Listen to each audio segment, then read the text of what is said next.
The only thing louder than my diesel-powered road roller was the shrieking voice of Karren Whitmore, the self-appointed enforcement officer of the Maple Creek HOA, flailing her arms like she was guiding a plane in for landing. "You can't bring that thing in here," she yelled, standing directly in front of my roller like she thought she could stop 20 tons of steel with sheer entitlement. I eased off the throttle and pulled my sunglasses down.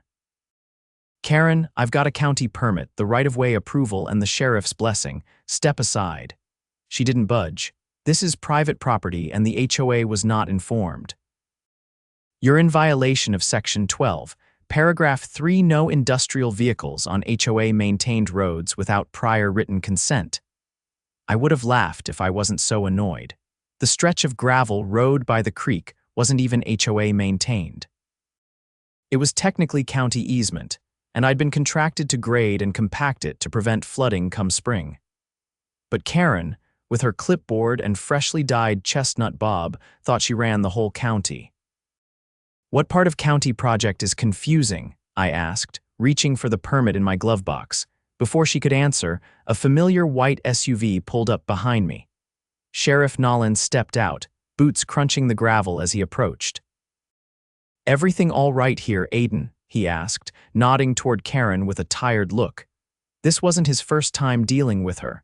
"Just trying to do the job you signed off on," I said. "Karren here thinks she outranks you now." Karren turned to the sheriff, her tone flipping from aggressive to syrupy sweet. "Oh, Sheriff Nolan, I'm simply trying to enforce the bylaws. This is highly disruptive to our community's peace and safety." "That machine is not HOA approved," Sheriff Nolan raised an eyebrow. "Karren, this road is county property. Aiden's got every legal right to be here. I was the one who requested the work." Karren's jaw clenched, but she wasn't done. "Then the HOA will be filing a formal complaint with the county." "We were not consulted. You don't own this stretch," Nolan cut in. "And if you keep obstructing a permitted work vehicle, I'll have to cite you for interference." She blinked, stunned that her usual tactics weren't working. "Go home, Karren," I added, starting the roller back up. "You're not stopping this." But instead of retreating, she whipped out her phone and started recording, of course. "This is being documented. You're damaging communal aesthetics." I couldn't help it, I laughed. "It's a dirt road, Karren." "A dirt road." As I eased the roller forward again, she jumped to the side, narrowly missing a puff of kicked-up dust. Sheriff Nolan shook his head and walked back to his SUV, but something about her expression made my stomach twist. She wasn't backing off. She was planning something. And knowing Karren Whitmore, it wasn't going to be legal or smart. The following morning, I was back at the creek by 6 sharp. The fog hung low over the tree line, and the dew clung to the roller's steel like frost on a beer can. I adjusted the grade laser and started calibrating the slope. The county's water engineer had given me exact tolerances, nothing flashy, just a proper runoff angle to keep the spring melt from turning the road into a swamp. I was halfway through the first pass when a metallic clank echoed through the trees. I looked up. 2 men in navy blue polos with Maple Creek Compliance Unit stitched on the chest were standing near the access point, dragging a chain across the entrance. They padlocked it to the old gate post and stood back with arms crossed like they'd done something heroic. I killed the engine and climbed down. "You two lost," the taller one, probably in his late 40s with the kind of tan that came from golf, not labor, pulled a laminated badge from a lanyard. "This road is closed for investigation under HOA procedural statute." "You'll vacate immediately." I stared at him. "You're shutting down a county-approved infrastructure job. That locked gate just turned into felony obstruction." The other one, younger but trying hard to look intimidating, stepped forward. "We have authority to secure HOA lands during pending reviews. A complaint was filed last night regarding environmental damage." I laughed once, sharp and humorless. "The only thing getting damaged is your grasp on jurisdiction. This isn't HOA land." The older guy seemed unfazed. "Until the boundary dispute is resolved, we're treating it as within the HOA's scope." "Boundary dispute.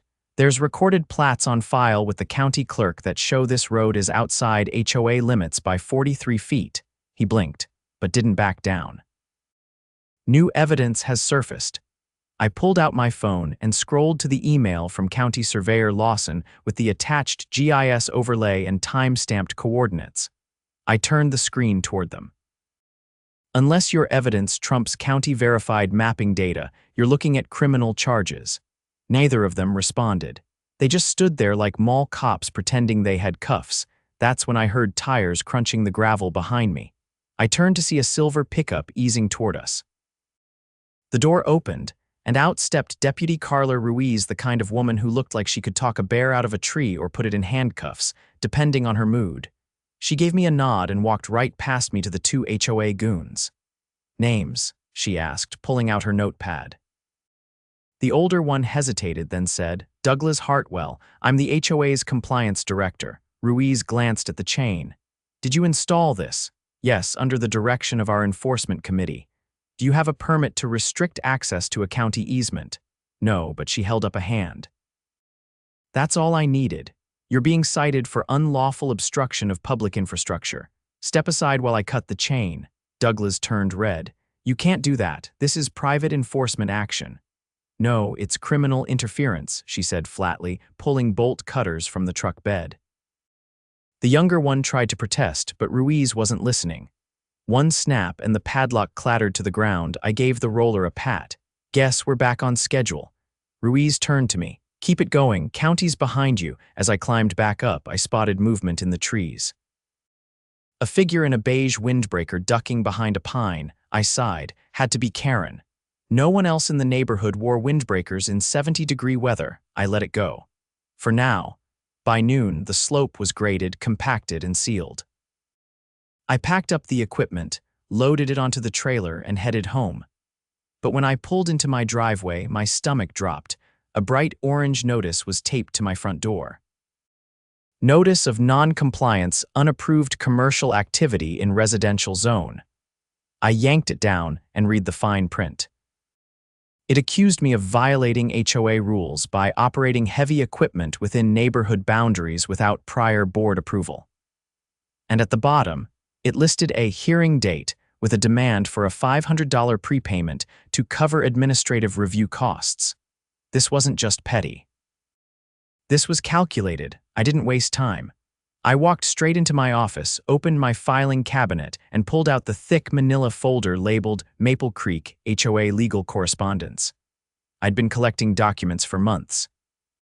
Ever since the HOA suddenly changed its bylaws in a closed-door meeting, no one was informed of something they weren't legally allowed to do under state HOA transparency laws.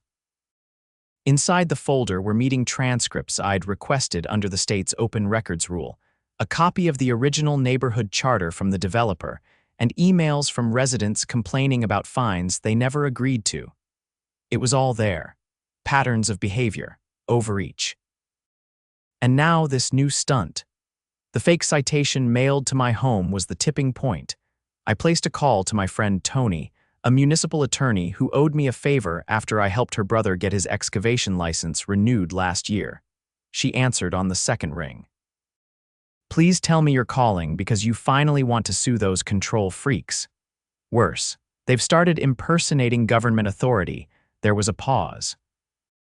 "Come again." They locked off a county road, issued fake citations, and are staging hearings with required prepayments. That's criminal impersonation of public officials and potential racketeering if they're collecting money based on fraudulent authority. I nodded, even though she couldn't see me. "Thought so. Send me everything. Every document, every photo, every email. I'll loop in the DA's office." I hung up, scanned the notice, the padlock photos, and my permit documentation, then sent them all in a single email. By sunset, Tony replied, "This just got interesting."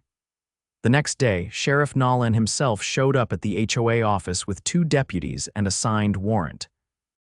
The office wasn't much, just a converted sunroom at the back of Karren's house, but it had computers, filing cabinets, and a printer that looked like it hadn't been cleaned since the Bush administration. They seized everything.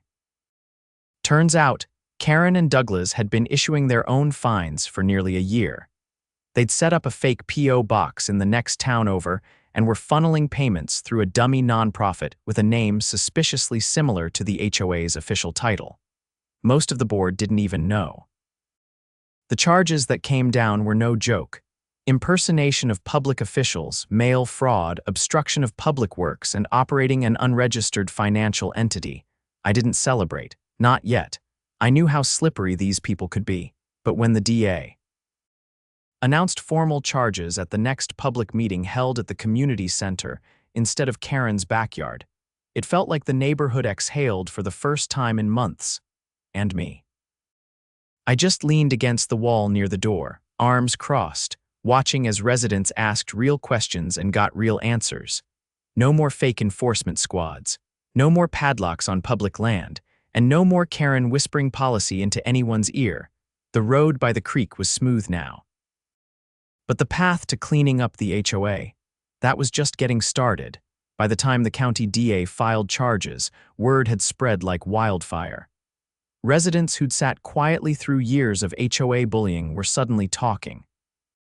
At the coffee shop, at the park, even in line at the gas station, everyone was asking the same question. What else had Karren and her cronies done behind closed doors? I didn't have to wonder long. 3 days after the sheriff's office raided the HOA's so-called enforcement HQ, a woman named Dana Levinson knocked on my door. She lived 3 streets over, someone I'd only seen in passing at the annual neighborhood yard sale. She looked nervous, her hand clutching a manila envelope like it might bite her. "I heard you're working with a lawyer," she said, eyes darting past me like she thought someone might be watching. "I am," I said, stepping aside. "You want to come in?" She hesitated, then nodded. Once inside, she placed the envelope on my kitchen table and opened it like a confession. "They forged my signature," she said, "on a landscaping violation that wasn't even mine." I leaned over the documents. It was a scanned agreement, supposedly authorizing the HOA to fine her for tree root damage to the sidewalk. The problem? The signature was printed in block letters. And the date listed was 2 weeks after Dana had been in Colorado for her mother's funeral, confirmed by receipts and flight logs she'd included. "I paid it," she said quietly. $500. I thought maybe I'd just forgotten, but now I'm not so sure. I took photos of everything and added it to the growing folder I was building for Tony. Dana gave me a weak smile and left, but not before asking if she could bring a few other neighbors by later in the week. I told her my porch was always open. That evening, I received an email from Tony with a new development. The county's Special Investigations Unit had flagged a bank account tied to the HOA's Enforcement Council that had processed over $70,000 in unexplained deposits over the past year. None of it showed up in the HOA's official budget reports. Worse, most of the deposits were made in cash. "We're looking at financial crimes now," Tony had written. "Keep collecting." The next day, I did just that. By midweek, a half-dozen residents had shown up at my house with stories and paperwork. One man, a retired postal worker named Len, had been threatened with foreclosure over a supposed unpaid dues penalty, despite having receipts showing he paid every quarter on time. Another woman, Priya, had been denied approval for solar panels, even though state law prohibited HOAs from blocking them. She showed me emails where Karren had claimed the panels were aesthetic pollutants. Every story painted the same picture: a board that operated in secrecy, made up rules on a whim, and punished anyone who questioned them. I kept logging everything: names, dates, dollar amounts. Even the HOA newsletter, which had quietly stopped circulating after the sheriff's visit, was scanned and added to the archive. It was all going to Tony, and she was passing it straight to the state attorney's office. But then something changed. Late Friday afternoon, I came home to find my mailbox pried open. The door was bent backward and the hinge was loose, nothing inside. I checked the ring footage and spotted a figure in a hoodie approaching around noon, gloved hands reaching in. No face. No plates on the getaway car. But whoever it was, they wanted something badly enough to risk a federal crime. I reported it immediately. The postal inspector took it seriously. They dispatched an agent to collect the footage and requested copies of any recent HOA notices or mailings I'd received. I handed over everything, from the fake citation to the hearing announcement. The agent's eyes narrowed when he saw the P.O. Box return address. "This box isn't registered to the HOA," he said. "It's tied to a private mailbox center under an alias." The theft, it turned out, was just the start. That weekend, 3 more residents found their mailboxes vandalized. One of them had recently emailed Tony with scanned HOA documents. Another had submitted a notarized complaint about unauthorized surveillance cameras being installed in their backyard by the enforcement unit. The sheriff dispatched extra patrols in the neighborhood, and a deputy was assigned to monitor the area overnight. The fear was real now. Whoever was behind this wasn't just greedy. They were desperate. On Monday morning, I received a call from Tony. Her voice was tense. "The investigation just escalated. Turns out one of the HOA board members used a forged county seal on a document threatening a property lien. That's a federal offense. We're bringing in the U.S. Attorney's Office." I didn't say anything at first. I just sat there, staring at the stack of files on my desk. "You're going to be contacted," she continued. "They'll want a statement. You've built the most comprehensive case file we've seen." Sure enough, the next day, a pair of federal agents showed up at my door. One of them, a tall woman with a no-nonsense expression and a badge from the Financial Crimes Division, asked to see everything I had. I handed them the hard drive I'd compiled over 300 documents, photos, emails, and video clips. "We've been tracking a pattern like this across several HOAs in the region," she said. "This might be the first one with enough evidence to prosecute top-down." I offered them coffee. They declined, but they took copies of everything. A week later, subpoenas were issued. Karren, Douglas, and 2 other board members were arrested and indicted on a laundry list of charges: wire fraud, mail fraud, forgery, unauthorized use of government insignia, and criminal conspiracy. The local news picked it up first, then the regional outlets. Their mugshots were plastered across the screen as anchors explained how a group of volunteer board members had turned a suburban HOA into a financial extortion racket. The fallout was swift. Residents flooded the next emergency meeting, not held at anyone's house this time, but at the City Hall Annex, under the supervision of a court-appointed administrator. The crowd was standing room only. People who had never spoken up before now stood at the microphone, telling their stories, demanding accountability, and voting to dissolve the current HOA structure entirely. A motion was passed unanimously. The neighborhood would petition to replace the HOA with a civic association with limited powers, transparent operations, and rotating leadership. No more closed-door meetings, no more secret fines. Every decision would be voted on publicly. As for me, I stayed quiet through most of it. I didn't need a spotlight. But when the administrator asked if I'd consider sitting on the Transitional Oversight Committee, I agreed. Not because I wanted power, but because I'd seen what happened when no one paid attention. On my first day in the new role, I walked past the old HOA bulletin board at the park. The laminated rules had been torn down, the corkboard bare except for a single handwritten note: "We take care of each other now." No more kings. I smiled, but only briefly. There was still work to do. The creek road had been repaved. The neighborhood newsletter was back, this time printed by a volunteer high school student, and the enforcement squad gone. Their blue polos had been boxed up and turned over as evidence. Justice hadn't just been served, it had been rebuilt from the ground up. The Transitional Oversight Committee meetings took place every Wednesday evening at the community library's event room, a quiet, neutral space with folding chairs, fluorescent lights, and no trace of the HOA's former pomp. I'd taken a seat at the end of the table, deliberately away from the front. It wasn't about leading. It was about watching, listening, and making sure this thing didn't get hijacked again. By the third meeting, the room had filled with faces that used to keep their blinds closed. One of the new committee volunteers, a retired forensic accountant named Elsie Tran, had brought a spreadsheet to the second meeting that had made everyone sit up straight.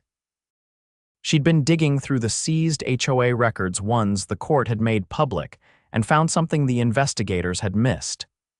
"These transactions," she said, tapping the screen, "don't match the HOA's stated expenses." Look here, monthly payments to a property services consultant, but that entity doesn't exist on any public registry. The room had gone still. Elsie turned to me. I ran the EIN number they used. It was created 2 years ago under the name Calder Development Services. But get this, Calder is the maiden name of Douglas Hartwell's wife. I leaned forward. So they created a shell company to write themselves checks, regularly. About $3,000 a month, starting right after they passed the emergency budget reallocation clause.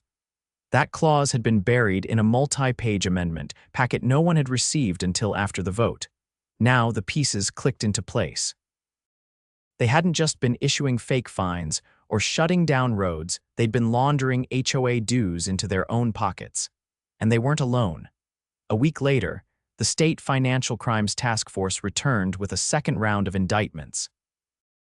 This time, a former HOA board secretary, a landscaping contractor, and a former treasurer were implicated. The contractor had been submitting inflated invoices for work never done: tree trimming, irrigation repairs, even phantom pest control visits. In return, he'd been funneling kickbacks through prepaid debit cards registered under fake names. The scale of it was staggering. Nearly $120,000 siphoned from the neighborhood over 2.5 years. All while residents were being told there wasn't enough money to fix the broken park benches or replace the cracked sidewalk tiles. It wasn't just theft. It was fraud, conspiracy, and abuse of fiduciary duty. And the worst part, they'd gotten away with it for so long because no one thought to look. Until now, 2 weeks after the new charges, I was summoned to testify before the state grand jury, not just about what I'd seen, but about the patterns, the tactics, the fake authority they'd used. It wasn't intimidating, it was therapeutic. I described the forged documents, the mailbox tampering, the false citations, and the illegal chain across the county access road. I handed over the full digital timeline I'd assembled, backed with metadata, time-stamped videos, and verified correspondence. The lead prosecutor, a sharp-eyed woman named Miranda Holt, asked precise questions. Did you ever witness the board vote on any of the actions they took against you? No, I said. They never provided meeting minutes or notices. Everything came post-fact. And did the board ever notify homeowners about changes to the budget or the addition of enforcement roles? Only after they'd already implemented them. Most people didn't even know those roles existed until they were being fined by someone in a uniform. Uniform, I nodded. They had shirts made, embroidered names, radios. It looked official, but none of them were licensed, bonded, or even registered with the state. That seemed to land hard. One of the jurors frowned and scribbled something in the margin of her notepad. After it was over, I stepped out into the cool morning air and exhaled. It was the first time in months I'd felt like I wasn't standing alone. A week later, the indictments came down like a hammer. The original 4 were joined by 5 more. Charges included embezzlement, criminal impersonation, evidence tampering, and wire fraud. A civil suit followed, filed by a group of 32 residents seeking restitution and damages, but it didn't stop there. The County Board of Supervisors launched an audit of the HOA's bank accounts going back 5 years. The State Housing Commission announced new legislation requiring third-party audits for HOA budgets exceeding $50,000 annually. A movement had started. At the next Oversight Committee meeting, Elsie brought cookies. The mood was lighter. Residents brought their kids. Someone suggested hosting the 4th of July block party in the park again, like they used to before the HOA banned unsanctioned gatherings. Priya, who'd been denied solar panels, had them installed the day after the injunction against the former board was filed. Len had hired a lawyer to reverse the lien threat and was pursuing damages for stress and defamation. Dana was helping organize a community garden in the western cul-de-sac lot previously earmarked for a decorative boulder installation that turned out to be a front for a landscaping kickback. As for the road by the creek, it held through the spring thaw without a single washout. The county even upgraded the signage and added proper reflectors. I got a letter in the mail one morning, not a fake violation notice, but a thank you card. No return address, just a simple message, "You didn't back down." Because of that, we feel safe here again. I taped it to the inside of my workshop door, where I'd see it every day before firing up my tools. In early June, the court ordered the dissolution of the old HOA entity. Its remaining assets, less than $10,000, were frozen and earmarked for restitution. The Civic Association took over, but with tight bylaws, open books, and term limits. No one could serve more than 2 years without a break. No proxies, no closed meetings. Every vote had to be public, and every dollar spent had to be accounted for. It wasn't perfect, but it was accountable. I never expected to be part of local reform. I just wanted to grade a road without getting harassed. But sometimes, standing your ground against the petty tyrants of the world sets off a chain reaction. One that tears down the rot and replaces it with people who give a damn. The neighborhood looked the same trimmed hedges, same mailboxes, same breezy maples lining the sidewalks. But something was different now. You could feel it in the way people waved at each other, in the way kids laughed on scooters without being told to stay off the common path. In the way nobody flinched when a committee member walked by. We had our neighborhood back. And not because someone gave it to us, because we took it back, together.